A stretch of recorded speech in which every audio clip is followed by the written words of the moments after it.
In the land of Alanath, a kingdom nestled between the high peaks of the Mount Ire and the sprawling, fertile plains of the Aros River, a legend began. This land, rich in its verdant fields and its people's unyielding spirit, was ruled by King Zorith, a monarch known far and wide for his wisdom and strength. However, Zorith's reign was soon to be marked by tragedy, as he and his queen, Maricela, struggled with years of unfruitful attempts to bear an heir. On the night of the winter solstice, when the stars shone brighter than ever before, Queen Maricela found herself in labor. The midwives gathered, and with the stroke of midnight, a child was born, a son, the long-awaited heir to the throne. His skin was said to be as fair as moonlight, his hair the color of midnight shadows, and his eyes, bright blue, like the endless sky before dawn. This child would be called Uzziah, a name whispered by the wind and foretold by the ancient prophets. Legend tells that the child was not born in the usual way. As he came into the world, the heavens seemed to tremble, and the winds howled, as if acknowledging that the boy's destiny was already sealed by forces beyond mortal comprehension.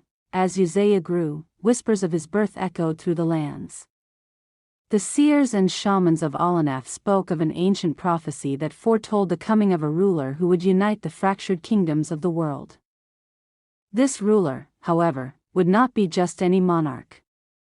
He would possess powers that could shape the land, bind the elements, and bend time itself. But with this great power came a terrible price, a personal sacrifice that would leave the kingdom forever changed. As Uzziah approached his 16th year, the kingdom was in turmoil. The once mighty Alanath was a fractured empire, plagued by internal strife and external threats from neighboring kingdoms. Though King Zorith's rule was still respected, the threat of rebellion and war loomed on the horizon.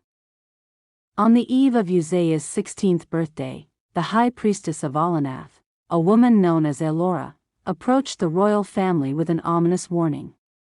She told the king and queen that Uzziah was not simply a future king, but the chosen one whose actions would alter the fate of the entire world. Elora, with her silver hair and piercing gaze, spoke in cryptic verses, leaving the king and queen with heavy hearts and even heavier decisions to make. "Beware the blood of the earth, for it is tied to the throne," she whispered, her voice echoing in the silent halls of the royal palace. "And when the earth shakes, so too will the soul of the king." At 16, Uzziah was a young man of remarkable beauty and strength. He was tall and lean, with the poise of a prince who had been trained in every art of diplomacy, combat, and leadership. But despite his gifts, he was unaware of the true depth of his destiny. His days were filled with sword lessons, philosophy, and horseback riding across the Great Plains. Yet his nights were filled with strange dreams, dreams of an ancient, ruined city beneath the earth, where shadows whispered secrets of the past. One fateful evening, as Uzziah practiced his swordsmanship in the royal courtyard, a figure appeared before him, shrouded in a cloak of darkness. This figure was no ordinary being but an ancient spirit, an embodiment of the earth's forgotten memories. His name was Ralier, and he was the guardian of the sacred ruins that lay beneath the earth, the very ruins Uzziah had seen in his dreams. "You are the one who will awaken the earth," Ralier said in a voice that seemed to echo from every corner of the world. "But beware, young prince, for in your path lies great suffering. The earth will tremble at your command, and all that you hold dear will be tested." Uzziah, though startled, knew that the time had come to understand the true meaning of his destiny. The path to kingship was not one of mere power or conquest. It was a journey into the heart of the land itself, where ancient forces waited to challenge him. As Uzziah grew into manhood, he became known as a wise and just ruler, loved by his people but feared by his enemies. However, the time of peace would not last long. A coalition of rival kingdoms, led by the ambitious King Rovar of the northern lands, saw Uzziah's growing power as a threat. They united their forces and declared war on Alanath, intending to bring down the prosperous kingdom, despite the strength of his army and the loyalty of his people. Uzziah faced his first great defeat. The northern forces, with their overwhelming numbers and superior tactics, shattered the Olenathian defenses, forcing the king to retreat into the mountains. The once proud kingdom of Olenath fell, its royal citadel reduced to rubble. In his darkest moment, Uzziah sought the counsel of the ancient spirits of the land. He ventured deep into the heart of the Ire Mountains, where the spirits of his ancestors whispered through the winds. It was here that Uzziah discovered the true power of the earth, the ability to command the very forces of nature.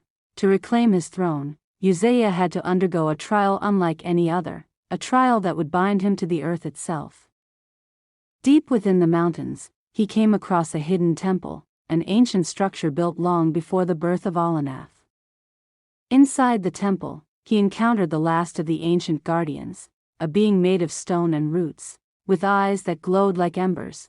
"You are the chosen one," the guardian said, its voice like the rumble of distant thunder. "But to awaken the earth, you must offer your most precious gift, the gift of your heart."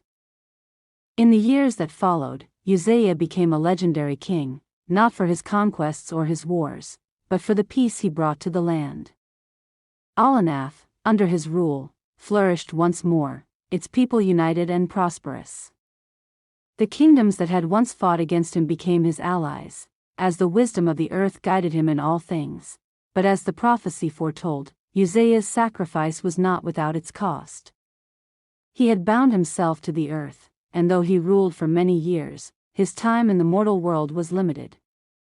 When his hair turned silver and his strength began to fade, Uzziah withdrew from the throne and ventured into the depths of the earth, where his spirit would remain forever, watching over the kingdom he had saved. And so, the legend of King Uzziah lived on, passed down through the generations, a tale of sacrifice, power, and the unbreakable bond between a ruler and the land. Thus ends the story of King Uzziah, a monarch whose heart was bound to the earth itself, whose power was matched only by the strength of his will to protect his people.